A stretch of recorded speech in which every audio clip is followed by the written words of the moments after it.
Третьеклассница Аниса Кадзоева учится программированию через скретчинг. Девочка давно мечтает создавать собственные мультфильмы, игры и модели. Благодаря точке роста это вполне реально. Всего за несколько занятий она уже научилась управлять своим виртуальным спрайт-котом, отдавать ему команды и получать от него данные.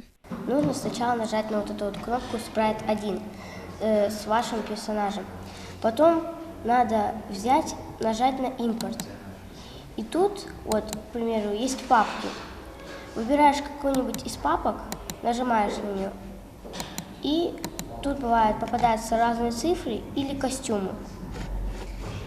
Выбираешь костюм, к примеру, который ты хочешь, и потом, если ты хочешь еще сцену поменять, надо нажать на вот эту кнопку, где написано «Сцена». Осваивать новые навыки с использованием последних технических разработок учащиеся второй Магасской школы начали только в начале учебного года. Благодаря нацпроекту образования здесь появилось современное оборудование для практических занятий по физике, химии, биологии и не только. О скучных уроках с таким оснащением можно забыть. В прошлом году учебном, то есть с сентября месяца, и здесь мы проводим дополнительные занятия с учениками. В зависимости от того, какие у них интересы. Допустим, у нас проводится программирование, и здесь у нас сейчас работают ребята, которые учатся как раз-таки по скретч-программированию. Помимо этого, для старших классов, те, кто изучает уже биологию, химию и физику, для них проводятся специальные занятия дополнительные, чтобы они более глубоко изучили эту специальность. Рисовать, выбирать разные игры, играть в них, разные кнопки научила нажимать, которые нужно. Когда я вырасту, я хочу учить детей, делать мультики и выпускать их, делать игры, чтобы разные дети играли в них. Обучение в центре «Точка роста» позволяет школьникам сформировать современные компетенции и навыки, освоить не только учебную программу, но и заниматься дополнительно. К примеру, с помощью вот такого робота-манипулятора с открытым исходным кодом и со сменными модулями, которые делают его мастером на все руки.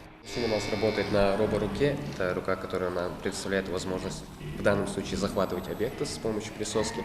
Также сюда же можно установить и лазерную гравировку, чтобы гравировать свои интересные какие-то надписи и логотипы. Эта рука при установке соответствующей насадки позволяет 3D-моделирование, то есть создавать какие-то свои объекты в 3D. Центры образования «Точка роста» открываются с 2019-го в рамках регионального проекта «Современная школа» нацпроекта образования. В Ингушетии таких центров уже более 70. Планируют открыть еще 12 до конца учебного года. В 2022-м делают упор на естественно-научную и техническую направленности. У нас имеют такой прикладной характер.